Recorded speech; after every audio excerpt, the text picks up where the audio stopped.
me fucking scoot back a little so I guess so I don't punch the microphone. Hey, come listen to our podcast, yeah. Please listen, it's a hitch. If you don't listen to our podcast, yeah, then you are a bitch. Maybe that one. So welcome to Filmoscopy Podcast, where there's a hole in the world like a great black pit, and it's filled with people who are filled with shit, and the vermin of the world inhabit it. Yo, he got bars, though. Yo, Sweeney Todd straight spitting. The first rapper, dude. Holy shit. Coming at you from the mid-19th century. Is that song in the play? Like, so this is adapted from like an actual stage play, right? Yeah, so I was actually, funny that you ask. Before we get into it, I'm Cody. Joining me is Owen, and Lance is not here today. He's having some issues, personal issues that didn't allow him to join us. So he's got monkey pox. Yeah, he's got the monkey pox. He stayed on a ship too long in the Atlantic, and it really messed him up. Yeah, when you're out there alone, you have to do what you got to do with the men that you're with, and we salute Lance. So, yeah. So the question you were asking, yes, it is adapted from a play, like you said. I was watching some behind the scenes videos on the Blu-ray this morning after I watched the movie. In the behind the scenes stuff, they said that like they changed some of the songs up a little bit.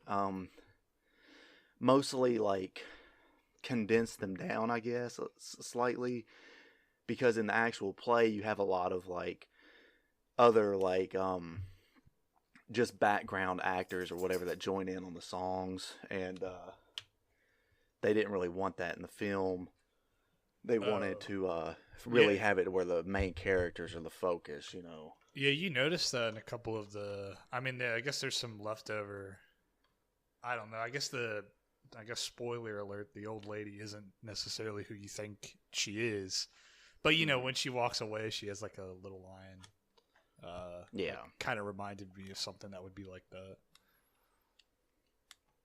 Like in a play, like a stage play. Yeah, sort of. Just a background character kind of joining in. Yeah, and you know how stage plays are too. Like they'll be like on the city street or something. You'll have like just like a random group of passersby or whatever that join in. Yeah, they'll play the background and shit like that.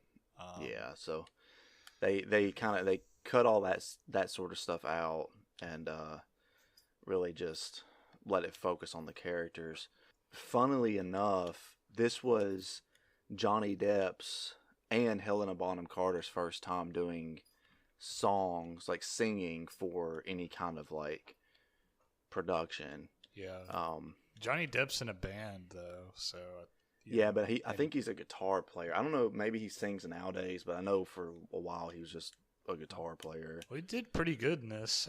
When I first heard him sing, I didn't know he was in. Before I watched this, I didn't know he was in a band. I had to look it up. But when he first opened his mouth, I was like, oh yeah, he's probably not going to be all that great. And then he actually like hit some pretty good notes, and I was like, oh, okay. So he's actually decent. Yeah, and the music in this is like I really like. I can't think of a single song that in this film that I'm just like, oh, this kind of sucks or whatever. Yeah, you like them all? Yeah, I do. Do you have any that like you just didn't like really? No, I'm kind of neutral towards all of them. I mean, I think I don't know what has been. I want to know what. So are all the songs that are in this pretty much outside of what you had said about the background characters not joining in? Are they faithful to like the stage play? Are they like the same, practically?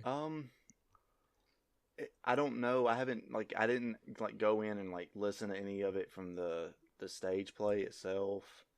But you know what? Fuck it. We'll do it live. So, pulling up the soundtrack for the stage play, a lot of the songs are the same. Now, there's way less songs in the movie, which could be a part of the whole, like, you know, cutting out a lot of the chorus singing and all that kind of stuff that's, you know, part of a stage play itself. But the songs that are in the movie are in the play, so they didn't like come up with like any kind of original material or no anything original like compositions within this. right. Okay, then I guess I can't really rag on the movie for any of the songs that I did find a little bit grating. I mean, I guess disclaimer for me is like I've never been a big fan of musical music. The only musical I think I've ever watched that I've really liked the music was probably Rocky Horror Picture Show. And the only reason I liked that was because it was like it's like glam rock, you know, it's like 50s rock and roll and shit. So it's it's not like your typical like yeah. And he was beautiful.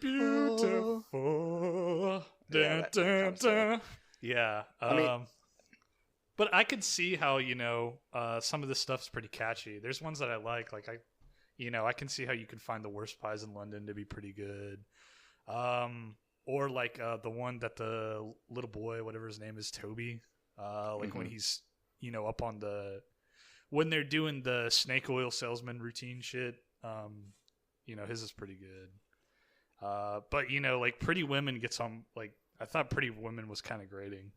That might have been Alan Rickman, though. Yeah, that's one he sings when the judge comes into the barbershop, right? Yeah. He says, "Pretty pussy, pulsating."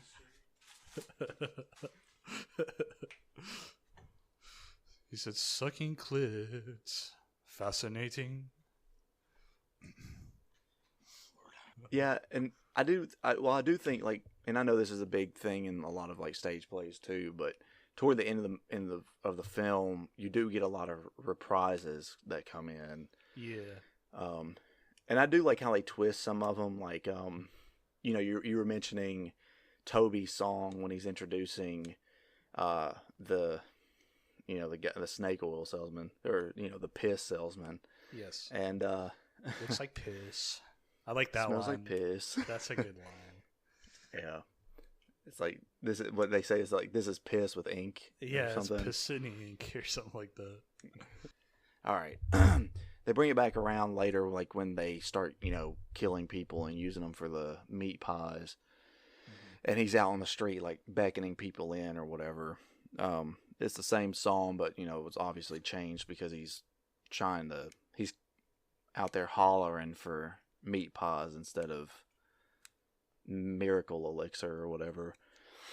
But yeah, so before we get any more in depth in the movie, is this your first time watching it, or what is your experience with this film?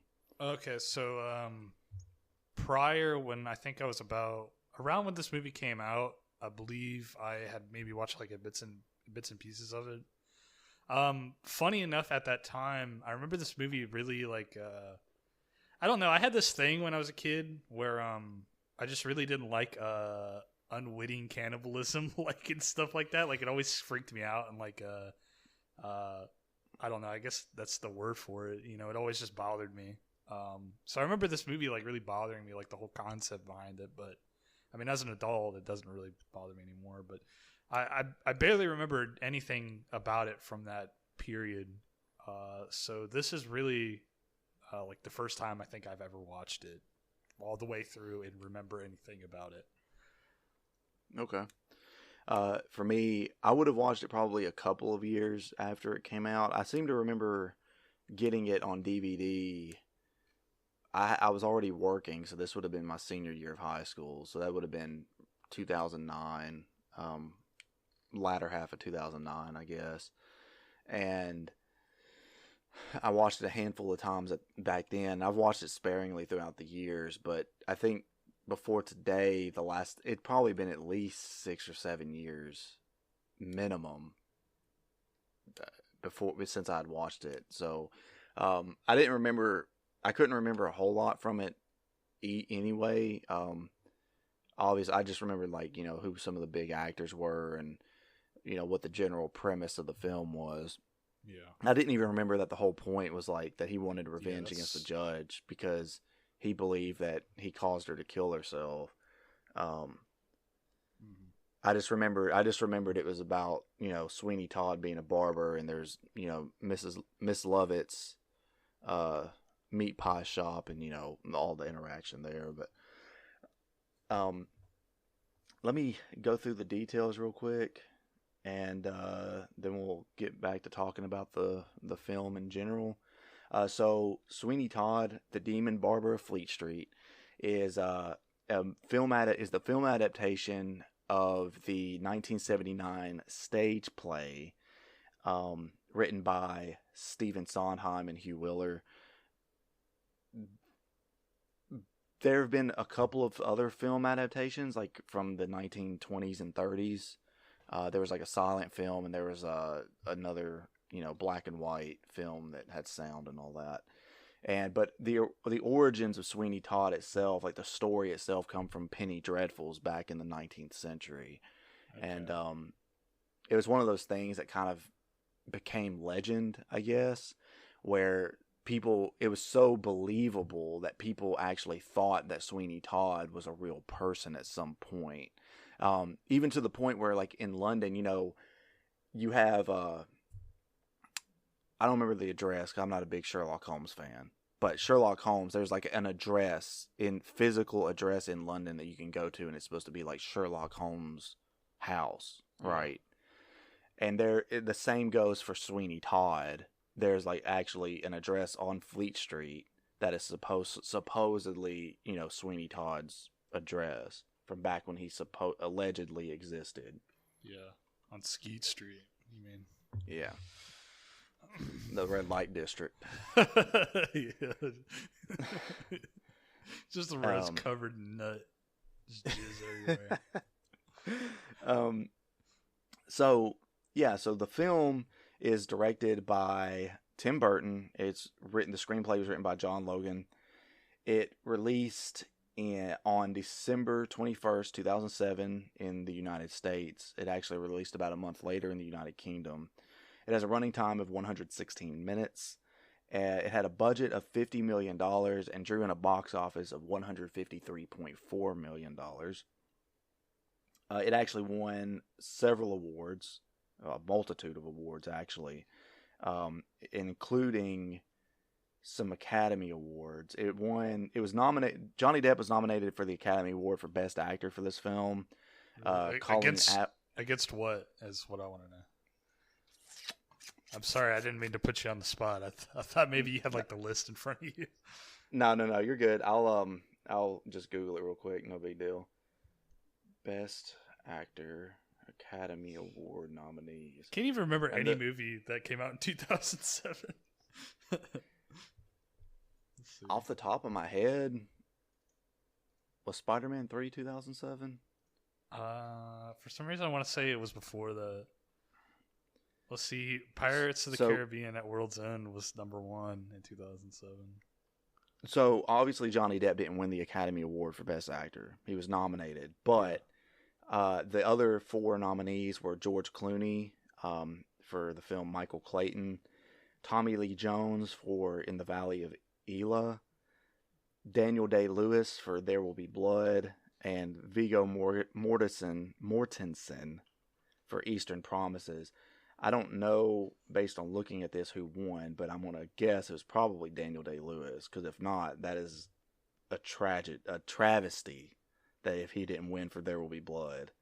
Yeah, that's the only movie I know from that list. Sorry, now I'm like on a... It's okay.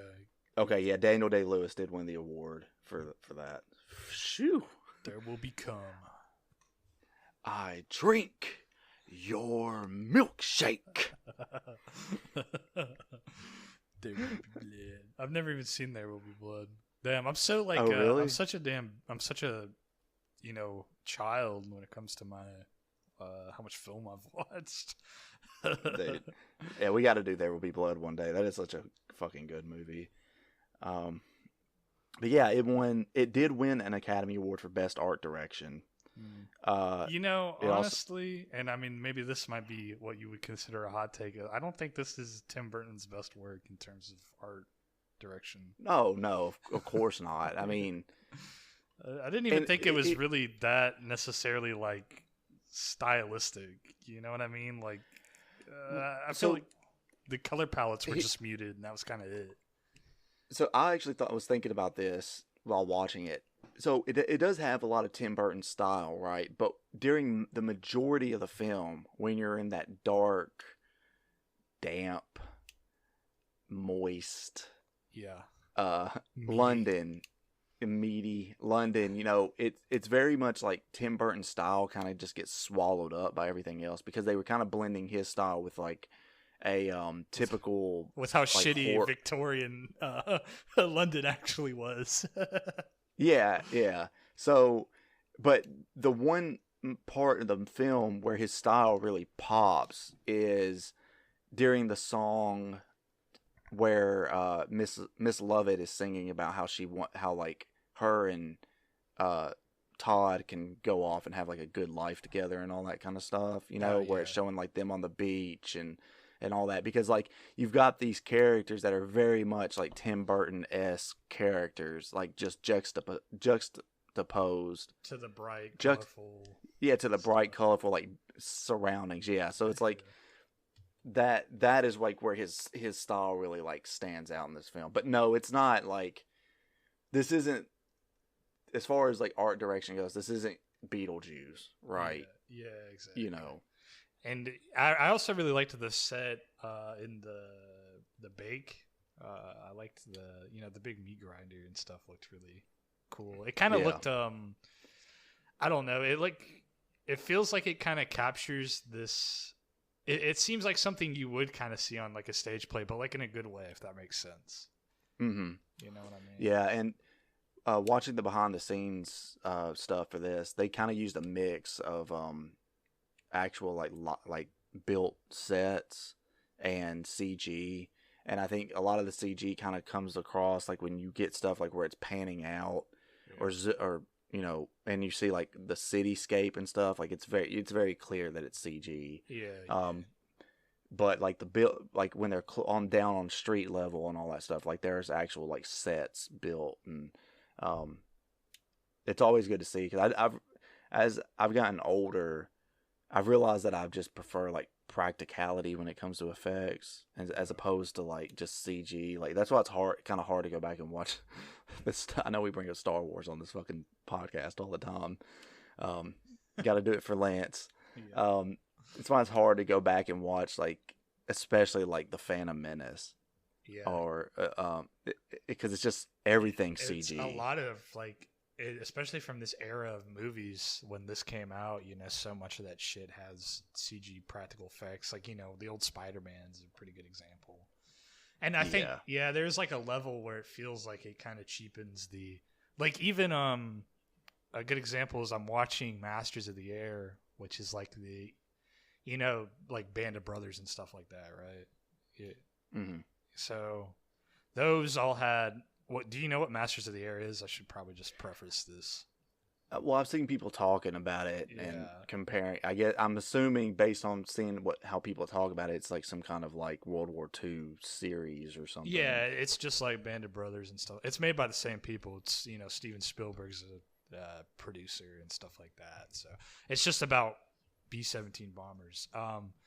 But you know, like comparing, you know, I don't know, Saving Private Ryan and Band of Brothers to that, you know, Masters of the Air uses a lot of CG, and you know, even to this point, and it's a TV show, it's not like a movie, but I mean, you could still notice, and there's like a level where it'll take you out.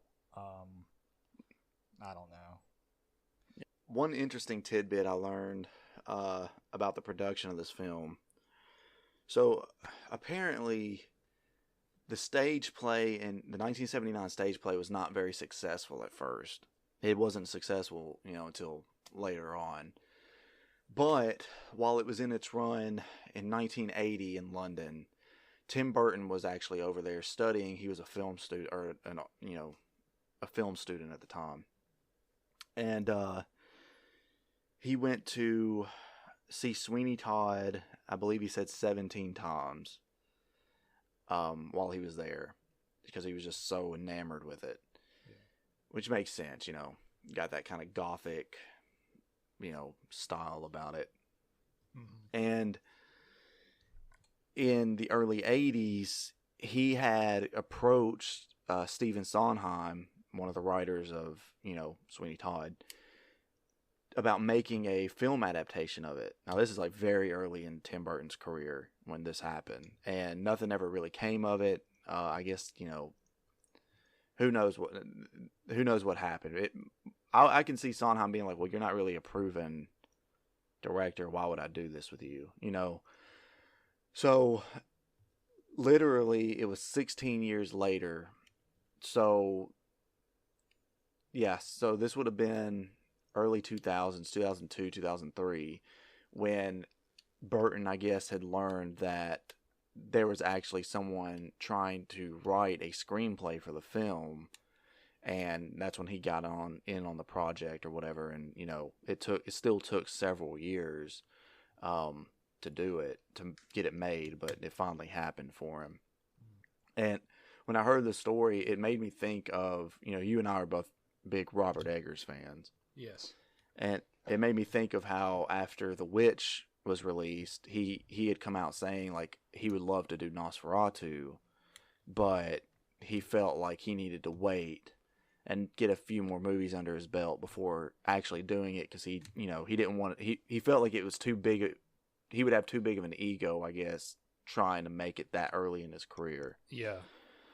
So this movie is kind of like, I guess, his kind of pet project or whatever. Yeah, the way I understand it, this was like Tim Burton's like dream project, basically. Like he had wanted to make it for so long, and finally get the opportunity to do so. If you ask me, he made it when he made Pee Wee Herman. No, I mean, I kid, obviously, but I do think that, like, I don't know. I mean, Beetlejuice is just such a damn good movie that it's like, I don't know. It's funny to me. Like, I'm not saying that this is necessarily like, I enjoyed this movie for what it was, but what I'm going to say is like, it doesn't ping me as being the result of somebody's dream project, if you get what I mean. I'm not necessarily knocking it, but yeah, I can kind of see where you're coming from, and especially because like, and this may not have been like the biggest thing that he ever wanted to do. Obviously, that he made several movies in his career that were like things that he loved back from when he was younger or whatever, like Mars Attacks, for example. Yeah. Like that's based on those old trading cards or whatever from like the 60s and 70s or whatever. Mm-hmm. And he, is something, if I remember correctly, is something he grew up enjoying collecting, and eventually he got to make a movie based on that. What's interesting though is like, this is also like, I think a lot of people would consider the Sweeney Todd of coming out like past Tim Burton's prime, of course. Yeah. When would you say that would be? Around like post Charlie and the Chocolate Factory? No, he made something before that wasn't well received. I don't remember what it was. Yeah, so I'm trying to think. So Pee Wee Herman was his first film, like his first full length film, because he made that Frankenweenie short before that. So he made Pee Wee Herman, or Pee Wee Herman, yeah, whatever the fucking movie's called. Yeah, Big Adventure. Yeah. He made Beetlejuice, Batman. He made Planet of the Apes adaptation. I don't even fucking remember this. Yeah, that was early 2000s. Was this? Oh yeah, I think this wasn't well received. It's hard for me to say, because I just pulled up his filmography to just give myself a reminder. There's so many of his films that I like that a lot of people are like, oh, well, that's, Tim Burton had gone downhill at that point. Yeah. I think a lot of people would say that Tim Burton went downhill after fucking Edward Scissorhands or something. You know what I mean? Yeah, I liked Edward Scissorhands from what I saw. Yeah, I yeah, get, but yeah, you really like his style, just his visual style. yeah, but what I'm saying is like because people like argue. I mean, I think the first film in his filmography that you can really honestly look at and be like, oh, that is not a good movie, is Mars Attacks. But I love Mars Attacks, though. Mars Oh, Attacks is good as shit. I do too. I enjoy it, but it's not a good movie. I mean, it's like Yeah. literally like the first half of the movie has like a loose plot, and then like the second half of the movie is just like let's show a montage of the aliens just fucking everything up, you know. Yeah. Um, Yeah. I don't know. I just thought it was. I don't know. It's just so stupid and fun, and I feel like it's Yeah. like I don't know. That's kind of the Yeah, point, but- I guess. but I mean, you look at it like Sleepy Hollow. I think is really good. You And I like- like Charlie and the Chocolate Factory. I'm gonna be real with you. I wanted to like Sleepy Hollow, but it just I don't know. It kind of went on for a while. Yeah, well, that's just the story of Sleepy Hollow in general. Yeah, though, I you know guess what you're mean? right. Yeah. I don't know. There's only so much you can do with a novella that was written in like fucking 1705 or whatever. Yeah. You know? But you know, there's movies even in his later years that I like. I like Alice in Wonderland, and I liked Dark Shadows, and you know, even Dumbo, which was his most recent movie that he's released. I liked Dumbo. Yeah, I remember people not liking the 2010 Alice in Wonderland. Oh yeah, but it's because it wasn't like it wasn't a direct adaptation of the Disney animated movie from back in the day. You know, it was sort of almost like it's hard to describe it. It's almost like weirdly a sequel, which I know it's not really a sequel to it, like literally, but it is like weirdly sort of a sequel or something, because it's like Alice is older. She's not a little girl, you know. Yeah. She's older, and like the characters are talking about her like she had been there before, you know.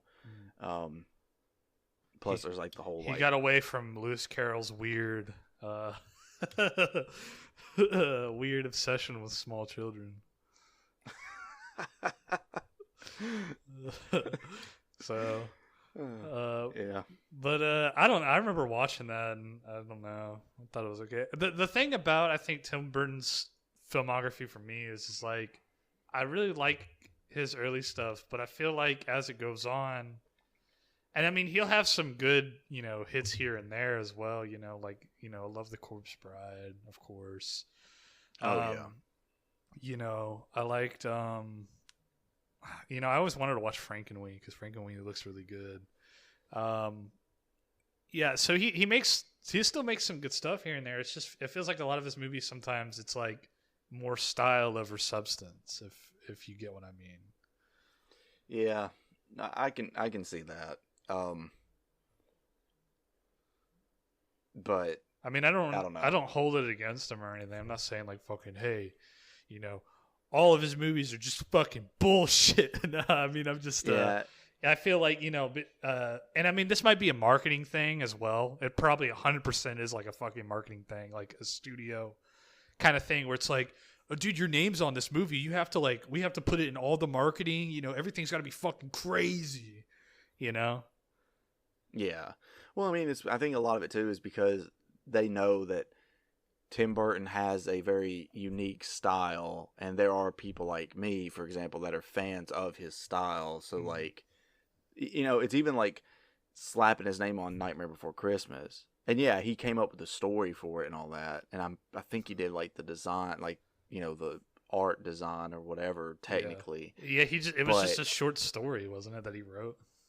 Yeah, it was like a children's book. Oh. It wasn't even really a short story. It was like a children's book or poem or something like that. Yeah, it was a poem, not even a short story. Yeah, it was just like a poem or some shit. Yeah, but it you know, when people talk about it, people like say like, oh, well, that's Tim Burton's movie, but it's not. It's Henry Selick's movie. Mm-hmm. So, but because his name is slapped all over everything about it, like people just, you know, assume that he was the one that directed it and everything else. Yeah. But during the time, I think he was actually supposed to be more hands-on with it, but he was offered, I don't remember if it was, I think it may. I don't remember if it was the first Batman or if it was Batman Returns, but one of the Batman films, he was working on that and obviously focusing a lot more on that because it was a bigger budget project and everything. So, he would just kind of show up on set with Nightmare Before Christmas and kick holes in the wall if he didn't like something and fucking leave. Which that's a true story. I watched. Yeah, I think I've seen the behind the scenes, and he goes into like one of the scale models or something. And he's like, "This sucks." Yeah, and there's a great episode of it on that Netflix show, The Movies That Made Us. There's a whole episode on Nightmare Before Christmas. But anyway, back to Sweeney Todd. Sweeney Todd. Trying to find a way to get back into the Sweeney Todd conversation. I guess we didn't go over the bot. Are you just looking for like a segue? Yeah. You know what I'll do? Because I didn't do this earlier. Let's just run over the cast real quick of the film because like it is a star-studded cast in this movie, right? Okay. Yeah. So of course you got Johnny Depp who plays Sweeney Todd, or Benjamin Barker is his real name. Helena Bonham Carter is Miss Lovett. Alan Rickman is Judge Turpin. You have Timothy Spall as Beetle Bamford, which the only other thing I think I've ever seen that man in is Harry Potter. Yeah, a lot of these. Alan Rickman's in Harry Potter, isn't he too? Yeah, because he's Professor Snape. Yeah. Well. Sacha Baron Cohen should have been in Harry Potter. He could have played fucking Borat. Yeah, Sacha Baron Cohen. Like, I didn't remember that he was in this movie, and when I was seeing, you get the opening credits or whatever, and I saw his name pop up, I'm like, what the fuck? I don't remember him being in this. He showed up at the end, and I was like, the fuck is Borat gonna be in this shit? What the fuck? But what's great is that Pirelli is like such a perfect fit for his for him, Yeah. And I didn't remember, like I said, I didn't remember him being in this movie. I didn't remember anything about Pirelli for this film. So like when he shows up to Todd's barbershop later and he's just like, "All right, mate, I remember you. I used to sweep your floors," or whatever. It's just like, what the fuck? What's happening? Yeah, I mean, it makes sense for the snake oil salesman to be like an entire sham, like everything about him being a sham. But yeah, the casting was pretty great for him. It was fun seeing Sacha Baron Cohen. Yeah. The other actors, I don't think they're as popular, but you've got Jamie Campbell Bower as Anthony Hope, who is the sailor that saved Sweeney Todd. He's also in Harry Potter too. Oh, is he really? Yeah. Hold on. He's Grindelwald. Yeah, whoever the fuck that is. I'm sorry. He's the young Grindelwald. So he's Grindelwald is the wizard that Dumbledore grew up with and was actually in love with, and then they ended up feuding later on in life because Grindelwald they were both seeking the Elder Wand. I could go on. Yeah, the Elden Ring. You got Laura Michelle Kelly as Lucy, Todd's wife. Jane Weisner as Johanna.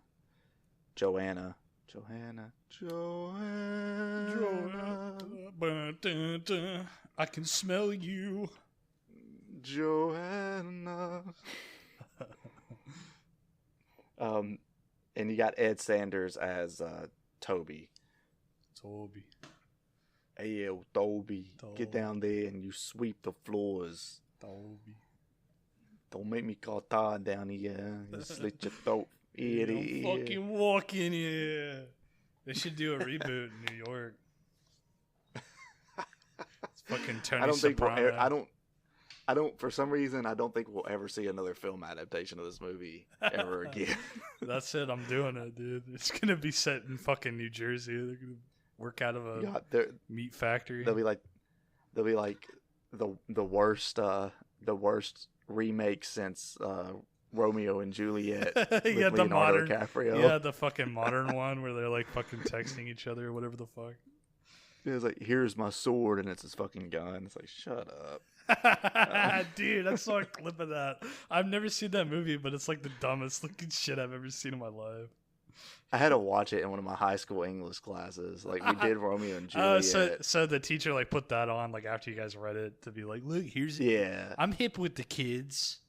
Yeah, I think it was also to like teach us like, I don't remember. It was something about like the way that like the play could be interpreted in different That's in a timeless. different setting. Yeah, that's a timeless story.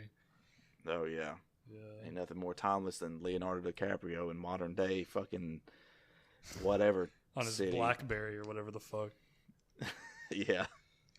He's got the little pin. Yeah, with they should do it for modern day, and he's like on Tinder, and he's like, I don't know, he's like an incel or something. He's like, this fucking roasty just declined me. Fucking bitch. Fucking Stacy. Yeah, fucking Stacy, bitch. Always going after all the Chads. Yeah, well, I'm just a fucking normal guy, dude. I'm fucking weight maxing right now, dude. I'm lift maxing.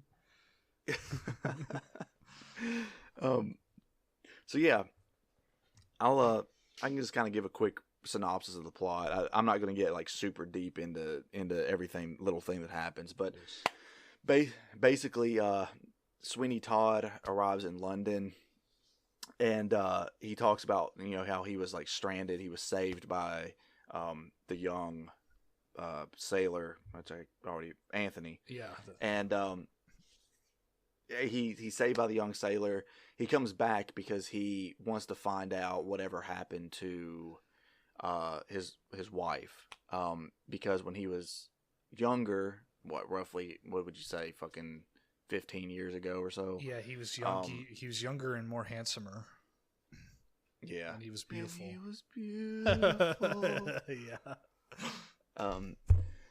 So him and his wife, he was taken away, wrongly accused of a crime that he obviously didn't commit, and thrown in prison far away because the judge had an infatuation with his wife. Mm-hmm.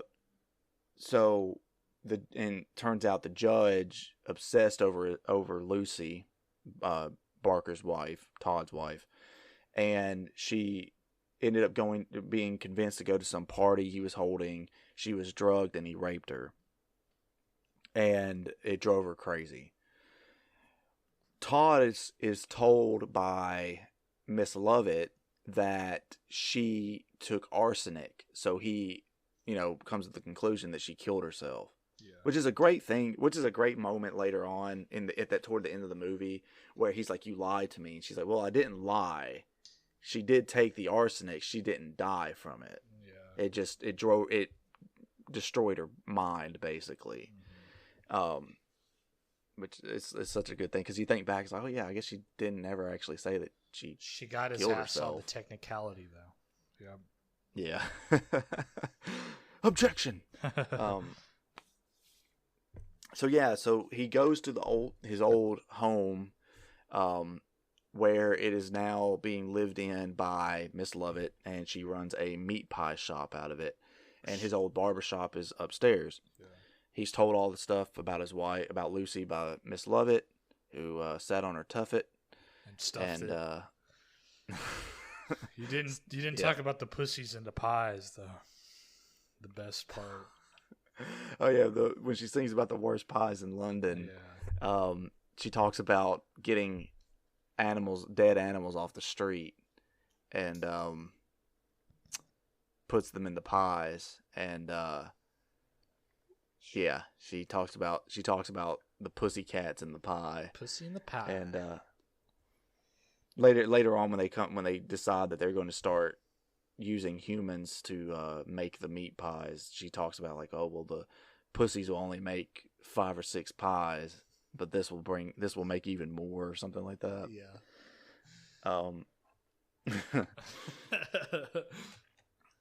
So they go out on the town. I think they talk about opening the barbershop because he wants revenge on the judge. And the best way to do that is basically lure the judge to him and slit his throat. They go out on town, and there is a snake oil salesman who's selling some miracle elixir that smells like piss, looks like piss, mixed with ink, and talks about how it can grow hair and all that kind of stuff. Challenges him to it's this Italian man, or so you think, named Pirelli, played by Sacha Baron Cohen. You get it. You got it. You got it. You got it bad. You got it. You got it bad. Damn, dude, that's a fucking blowback now, dude. I didn't fucking even think of that. I haven't thought about this song in fucking like 10 years. I bet a lot of people were getting their backs blown during that song. You got it bad. That reminds me of fucking like that song and that Shaggy song about the angel. He's like, "Shorty, you're my angel. You're my darling angel. Closer than my peeps you are to me." I like to do the deep. With 100 million. Yeah. Oh, got somebody and the money in the bay. My invitation. Fuck yeah, dude. So anyway, he challenges Pirelli to a shave off. He beats him, and Beetle is there. Yeah. The Beetle. Oh, I really like the song they have here. I think you got when they're when he's cutting them and he's doing like the I can't remember the melody, but he's like, you got to have the something and the shit. I don't remember, but I really liked it. It's what is it? Joanna, you can have your pizza. Nah, that's the one the kids sing. Yeah, I know. To shave it a face. That's what it is. To shave it a face. To pull it a toot. Shave it a face. Yeah, you're right. I'd blow you a kiss. To shave it a face. So yeah, Todd beats him, and the Beetle and the Bard come up to him, and they, he's like, yeah, you should come to my shop and get yourself a shave, the closest I ever gave. And he's like, oh, I'll see you before the end of the week, I will. That's like the only British accent I can do. I'll see you. I'll fucking see you, mate. You'll play, mate. We want some fucking footy, mate. Right? We can have a fucking pint of Stella, mate. Cunt. That's turning into Australian. Yeah. Come on, cunt. You have some fucking Stella, mate. We can watch fucking Bluey on the TV with my daughter. It's so good. The Australian people that listen to the show are like, no, they're like, not. Dude, that's me. They're like, dude, that's so me. Oi, mate, get in my fucking yeet, you cunt. I got me some fucking VB long necks in here, mate. And we're going to be drinking them all fucking night, mate. Get fucking hammered. Oh, God. So, yeah, you find out that Sweeney Todd's daughter is now the ward of the judge, Judge Turpin. And Judge Turpin wants to marry her because he's worried that she'll try and run off with some young fella. Yeah. And he's also a creepy perv. Yeah, he needs his daughter wife. Yeah. So the Beetle's like, well, you ought to go get yourself a shave, mister. And he's like, I think I will. And I can't do Alan Rickman without doing Mr. Potter. Mr. Potter. Mr. Potter. It's Leviosa. It's Leviosa.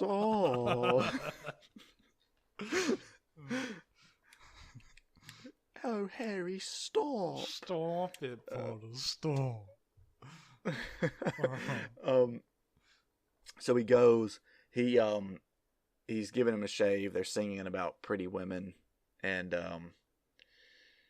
he right when he's about to slit his throat, the sailor comes back in. Anthony, I'll get his name down eventually. Anthony comes back in, or runs into the shop, and he talks about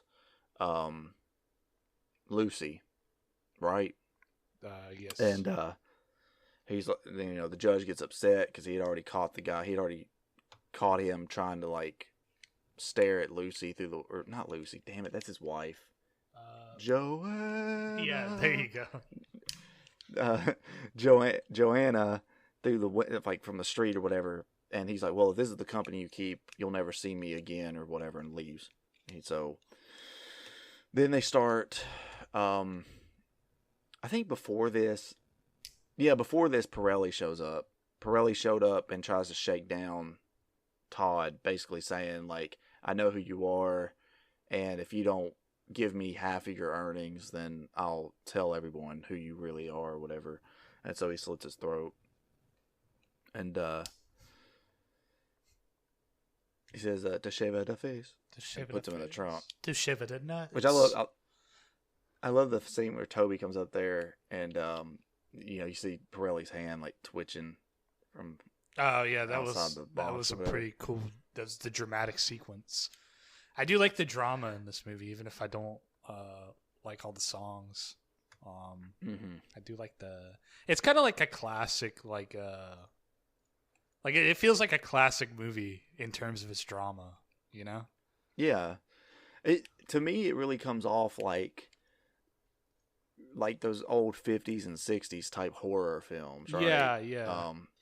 Obviously there's a lot more blood and whatnot in this movie, but it has that similar vibe as far as like you're saying, like the drama, the suspense of everything. Yeah, it's like one of those mixed with like the 70s like Tales from the Crypt, like, like horror exploitation kind of shit.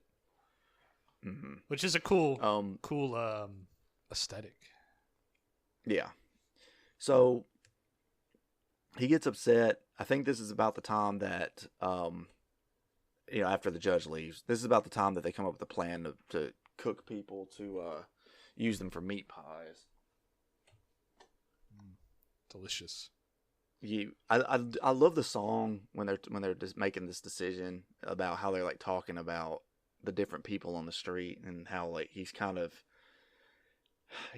like asking like, well, do you have priest, or what about poet, and all that kind of stuff, and they're like making comments about, oh well, this type of person would make the meat green and all that. Yeah, that song was a bop. Yeah. So the business starts booming, right? It starts booming, and Toby's there helping. He's like a whatever, helping hand or whatever for the meat shop, and Todd is basically going on a killing spree, murdering all the folk. The only time he doesn't kill somebody that goes up to his shop is if they have someone with them, which is shown when like there's a guy with like his wife and child in the shop. And also there's the homeless woman, the crazy woman who's like lurking around, and we never get a good look at her face. Yeah.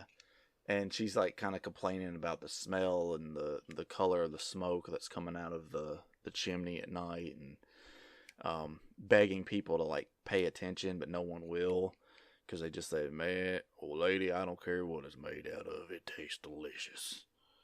And yeah. So this goes on for a while. Joanna is sent off to an asylum at one point because the judge finds out that she's trying to run away with Anthony. And then he goes to Todd. Todd tells him about a plan, like, hey, pretend like you're an apprentice to the judge or whatever. And he forges a letter. Wait, he forges a letter. Oh, no, he writes a letter to the judge and gives it to Toby to go give to him. Yes. And I think it's summoning him to the barber shop, right? Because he's like, oh, well, I found out. I don't know what the letter, I can't remember what the letter says, but basically it's something like he's concerned about Joanna or whatever, and he summons him there. Um, Anthony gets Joanna out of the asylum by pretending he's an apprentice, and he brings her back to Todd's shop. And before this happens, Toby is like telling Miss Lovett that he thinks that Todd isn't everything he's all like cracked up to be, and which obviously she knows that he's what he's doing, but Toby freaks out when he sees the coin purse, because it's Pirelli's coin purse that Miss Lovett stole, and Miss Lovett is like, well, let me take you down to the furnace room or whatever, and I'll show you what I do down there, and locks him in because she wants to get Todd to go kill him. So, wait, she wants Todd to kill Toby? Yeah, because Toby is onto them. Yeah, I didn't think she wanted Todd to kill Toby. I thought she was just gonna lock him up forever.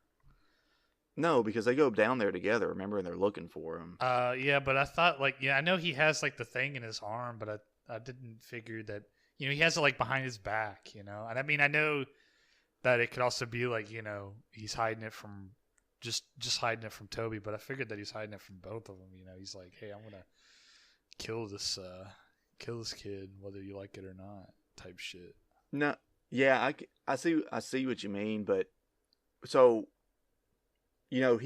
okay, so let me back up a little bit. So when he comes back from delivering the letter, he's telling Mrs. Lovett, he's like, yeah, there's demons lurking, and they'll charm you for a while. They'll charm you with a smile, but only for a while. I like that song too. And she's trying to get his mind off of it, right? So that's when she pulls out her coin purse, and she's like, here, take this penny and go get whatever from whatever place. And he's like, oh, well, that's Mr. Pirelli's purse. Yeah. And you can kind of see it on her face that she's distraught because she likes Toby, she likes having him around, but she knows that they can't keep him around because he's starting to catch on to things. Mm-hmm. And obviously you can't have some kid running down the street saying that people are being murdered or whatever in the barber shop, because I guess the kid's not completely dense. He knows that something happened to Pirelli, right? So why would she have his coin purse if Pirelli had just left like they originally said? Yeah. So she locks him down in the furnace until she can get Todd to come take care of him, but obviously all this other stuff starts happening, right? So Anthony shows up with Joanna. I keep wanting to call her Lucy. With Joanna, and hides her in the trunk, or she hides in the trunk because she hears someone coming, right? So, and it's Lucy, the old woman, but it turns out that it's actually Lucy. It's the old woman, Todd, which this scene is a little bit, actually, it's kind of heartbreaking to me, because it's he's so focused on revenge that he doesn't take the time to look at her even before he kills her, because she's there. He walks in, he's like, who are you? And she's like, don't I know you? Yeah, and then he sees he's like, get the fuck out of my way, the judge is coming. Yeah, he sees the judge coming, so he just slits her throat and drops her body down into the chute. Yep. And, the judge comes in. He kills the judge, finally. He brutally. I mean, he, stabs him with the damn razor. And he's still alive, too, which is fucking crazy. Because the whole time when he's dropping people earlier, during, the montage of him killing a bunch of people, it's man... Even if the slitting your throat didn't kill you, I would think that you falling on your head and neck in that fashion would fucking kill you, or at least paralyze you. Mm-hmm. But maybe it's because he landed on Lucy when he dropped down. I don't know, but he drops him down, and then he sees Joanna in the trunk, but he thinks she's a boy. he says something to her like, he's like, "What are you looking for a shave, lad?" And he's about to kill her, and then he hears Miss Lovett scream. Yeah. And so he runs down into the furnace room or whatever, and when he's down, the judge was still alive and try to grab her or whatever, and then she's desperately trying to get Lucy to the furnace because she doesn't want Todd to figure out that that's actually Lucy, but it's too late. He insists on helping her get the bodies, and when he goes to grab Lucy, he sees her and realizes who she is. He freaks the fuck out, cries. Yeah, so he's distraught. That's when they have the whole conversation, and he's like, "You lied to me." And she's like, "Well, I didn't technically lie." And he dances with her. He's like, "Oh, I can forgive you," and then tosses her ass in the furnace, which kind of made my stomach turn a little bit because like just thinking about that happening, it's like, oh, fuck. Oh yeah, getting your ass thrown into the furnace. Fuck. Yeah. This shit crazy. So he goes back to Lucy's body and he's like kneeling on the ground and he's, basically, in pieces. He's shattered. Mm-hmm. And Toby comes up out of the sewer grate and comes up behind Todd, who has laid his razor on the ground, and grabs it and like walks up behind him and slits his throat. And the blood starts pouring down his chest and over Lucy, and Toby leaves, and that's the end of the movie. And there's a dramatic shot where he spills the blood all over her, and it goes into the schmooer. The schmooer. It's like schmooer. It's like pulling all around them and stuff. Yeah.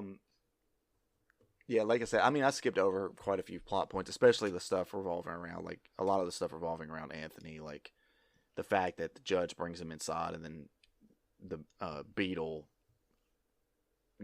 beats him or whatever and tosses his ass in the street. Yeah. I feel like, that's like kind of a subplot. Yeah, I mean, you really didn't even really need to have his daughter in there, really. I thought he was going to kill her, and I guess that would have been dramatic, but I don't know. Yeah, I couldn't remember what exactly happened with her, but like, that seems honestly, I didn't even remember. Yeah, that seems like something that like may have gotten cut or something. Maybe it's something that's more prominent in the stage play. With what exactly? I mean, with Anthony and what's her face, Joanna. Yeah. Yeah. It could be, but I think it's just like, it kind of just speaks even more to the fact that like Todd is just he's so blinded by like just revenge that he's not taking the time to even like see what's right in front of him. Like, he's like, he kills his wife. Yeah. He kills his wife, because he doesn't take a moment to actually like find out who she is. And then he nearly kills his daughter because he doesn't take the time to like pay attention and see that she's actually, a girl, which I know he wouldn't know what his daughter looked like because she was a baby when he was sent away. But, he knew that Anthony was bringing her back, and obviously it's also too late. I mean, she knows that he's murdered two fucking people while she was in there.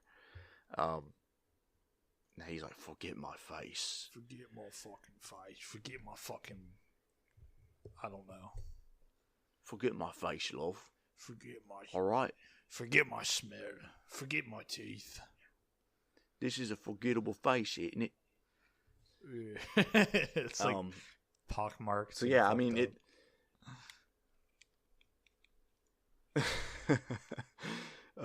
and he was beautiful. So yeah, I didn't even remember that. I didn't remember that Todd died, even. I knew that he killed Miss Lovett because he found out. As soon as I saw the old woman on the street, I was like, or, she's not really old, but you know what I mean. Mm-hmm. The raggedy woman. Whenever I saw her, I was like, oh yeah, that's right. That's his wife. And, before I even turned the movie on, I remember that he killed Miss Lovett because she had lied about what had happened. But I just didn't remember exactly what way she had lied. But yeah, I mean, that's basically a rundown of the film. You know, for some reason, I just feel like there's more to talk about, but I can't really think Yeah, of what to talk about. I don't know. You know? I mean, it's always been pretty clean cut. In terms of, I mean, I feel like the story is pretty clean cut. You know, it's like what I was saying earlier. It's kind of like one of those classical dramatic tales. You know. Yeah. But I feel like there's a charm in that. I enjoyed it for that. Yeah, I like I said, it'd been several years since I watched this movie, and I like it. Hell, I may even like it more now than I did back then when I first saw it. You know, it's like we were talking about earlier. Tim Burton, I think he's had some misses in his career, but I don't think this is one of them. Yeah, I thought it was all right. I don't have a huge negative opinion about it. The only thing I could really say is like, and I mean, this really just comes from the fact that I've never been a big fan of, stage kind of musicals. Is you know, I think it can. Sometimes it's like, you know, you have a musical section, and you know, I'm not really vibing with the music, and I get what narratively, you know, this musical section is trying to convey. And it's like, okay, I get it. You know what I mean? Mm-hmm.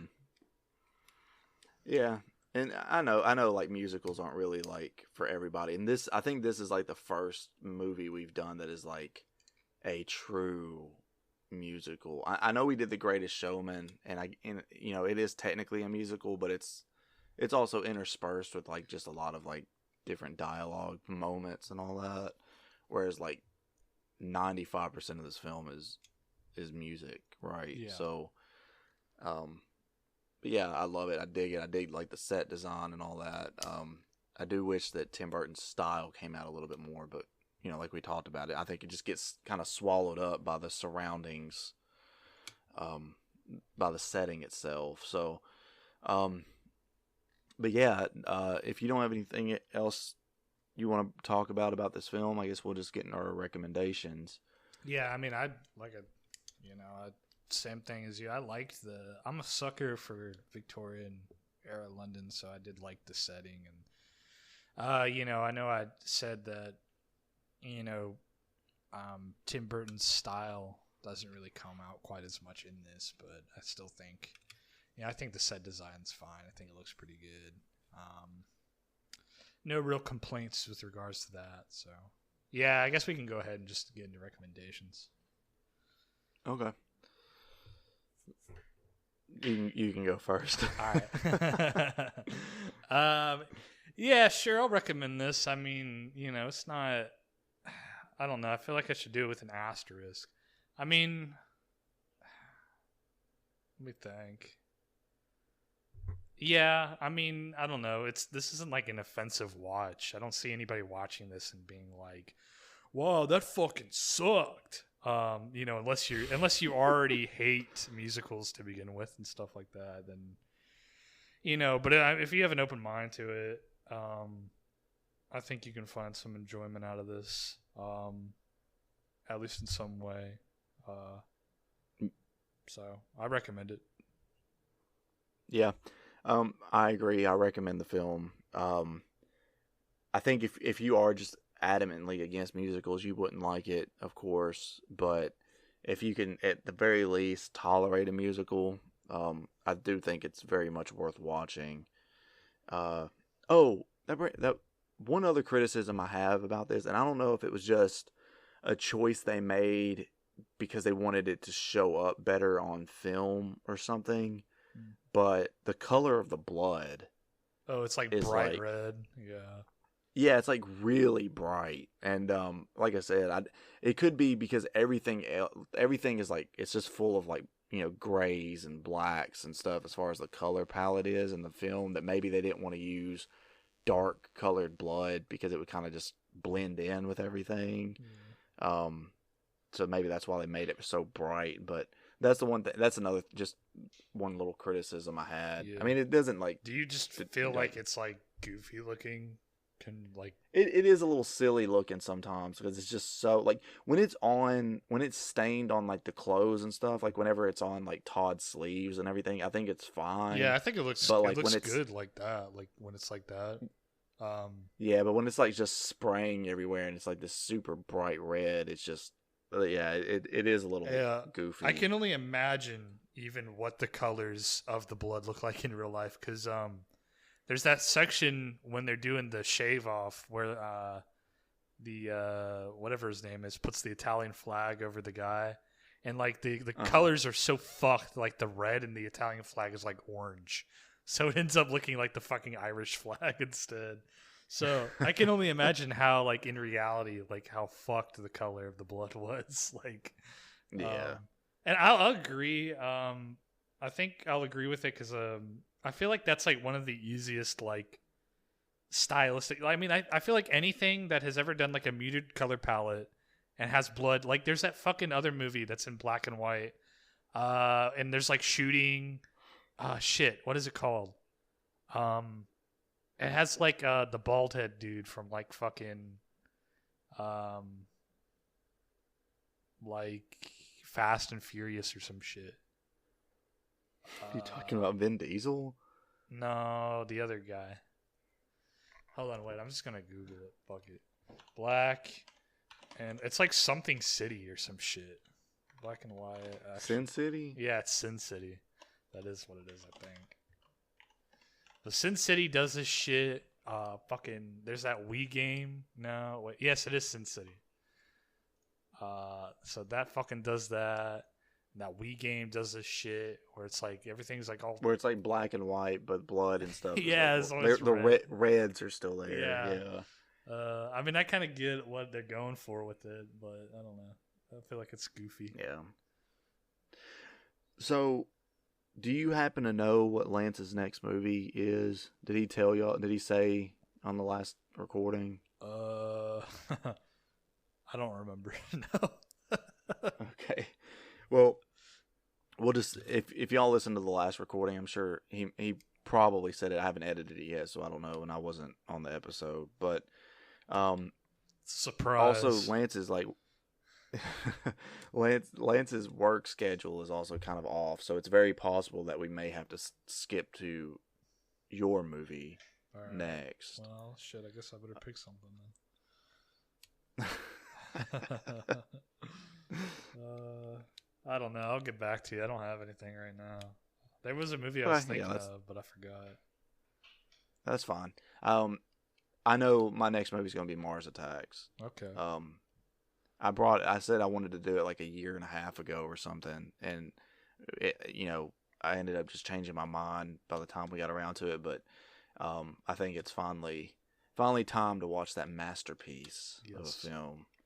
Jack Nicholson playing 2 roles, not just one, and Jack Black being obliterated. Yeah, he's in that movie. I forgot. Yeah, shit. It's funny. Yeah, you want to talk about a star-studded cast? That cast is fucking like bonkers, and it's such a bad movie, but it's. We'll get to it, but all right. Well, I guess that's it. Thanks everyone for listening to this episode of Filmoscopy Podcast. If you enjoyed this episode, please subscribe if you haven't already. Share it with your friends. Shout it from the rooftops. Get a tattoo of it on your back. Yeah. On the back of your cock. Yeah. And if follow us on Twitter or X, I guess. I got to get used to saying that. Oh shit. I thought they had changed the URL to x.com, but I guess they haven't yet. Yeah. Well, I think twitter.com also still redirects there. Oh. But I don't know. Yeah, follow us on Twitter. Like our page on Facebook. It's Filmoscopy Podcast. So yeah, until next time, Finish him. Finish him? Yes.